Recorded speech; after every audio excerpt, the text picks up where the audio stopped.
Welcome to the Paris International Film Festival. We have a Q&A session today, and I am Jeff Riviera, writer-producer, the host of today's Q&A with the filmmakers behind the brilliant, unorthodox film, Tyrants of Tomorrow, Telethon. Please be aware that our short Q&A session today may include spoilers, so we are giving you an official spoiler alert. Today, we are speaking in no particular order to director Christopher Shorr, actor Emma Ackerman, and actor JP Jordan. This is such a unique film. The style of using dolls to tell a story was really kind of a breath of fresh air, really, Chris. It's sort of told in a musical telethon documentary style. For those who have not seen the film yet, Chris, how would you best describe it so that they know they need to stop what they're doing and check it out immediately? Well, it's a musical about dictators made with dolls, right? That's the short version. I'd say, the thing to get people to stop what they're doing and watch now is the fact that it's about the world that we're living in right now. Unfortunately, it is a call to it's a warning about the dangers of complacency, and it chronicles the tactics that authoritarians use, and not everyone who uses these tactics dresses like a crazy dictator, which is in a way the message of the message of the movie. I love that. One of my favorite moments in the movie is toward the beginning. You're sort of giving sort of a wrap up about the main characters and their backstory, and the camera sort of passes by of this still photo with a very familiar face of a recent leader on his way out, and then it just gently goes over to the real bad guy, in a sense, that they're referencing to, and I just love that moment. That was great. So my question to you is, why this approach? Why tell stories with dolls? Well, this started out as a live staged musical, and we produced it as a live musical, including all three of us here on the call today, in 2018 at Touchstone Theater, and it was called Dictators for Dummies. And I wanted to revisit that material because we were coming up on the election, and unfortunately, the material was not irrelevant yet, as much as I wanted it to be. But then the pandemic hit, and we couldn't get together for rehearsals, and we couldn't bring an audience into the theater. And so I had been doing these little social media bits with this action figure version of the dictator, and JP Jordan here on the screen with us at some point said to me, "Hey man, why don't you just make the whole musical with action figures?" And so I did. And so the whole thing was made with these dolls, really because I could do it alone in my home during quarantine.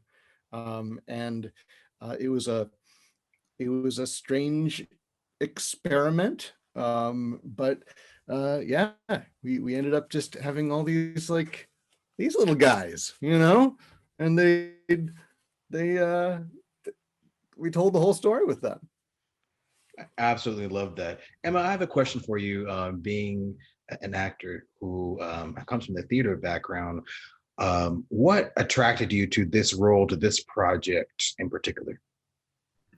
Well, I think in particular after doing the, full theatrical production a couple years ago, it was a really fun opportunity to, we've all worked together for a really long time, the three of us and Mary Wright, who's our fourth main cast member. And we had a lot of fun, hamming it up and playing off of each other. But then with this production, the fun challenge was like, how do we get all of that across as just voice acting? Because none of us are primarily voice actors, but we've all got some form of vocal training, whether it's just musical or otherwise. So it was a really fun challenge for us to say, like, okay, how do we keep that sort of playful, energetic approach that we did to the stage show, but just focus on the voice work? And I thought that was a really fun challenge for us to all be able to tackle together.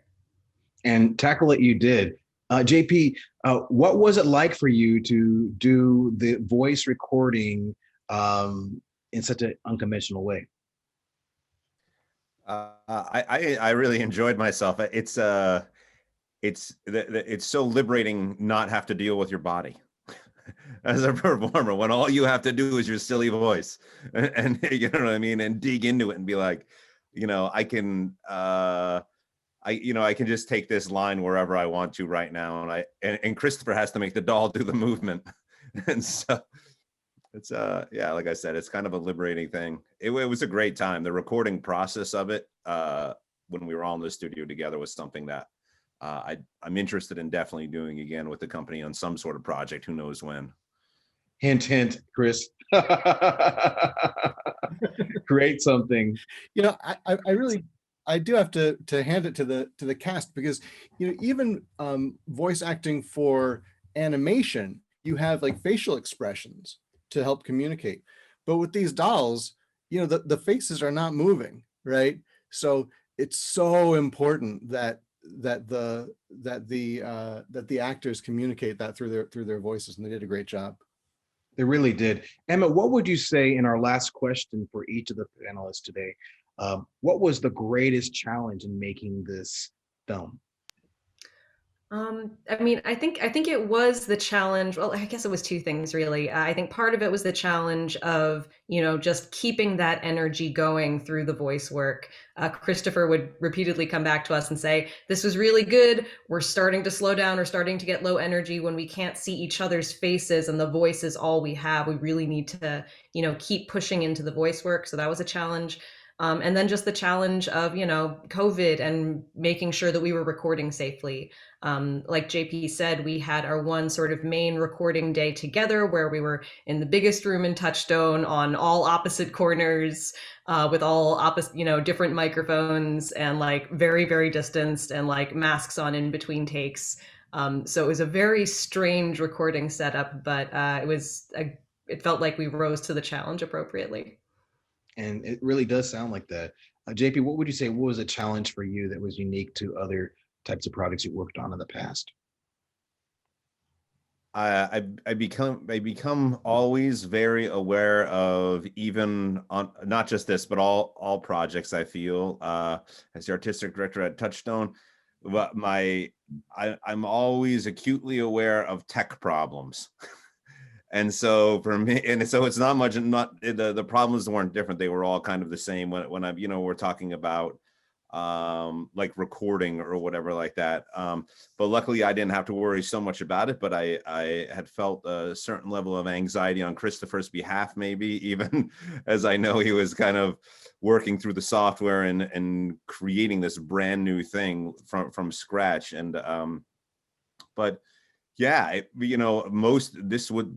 whatever that most difficult part of this was certainly shouldered by Christopher. That we were along for the ride in a vision that he had, which he in my opinion, aced.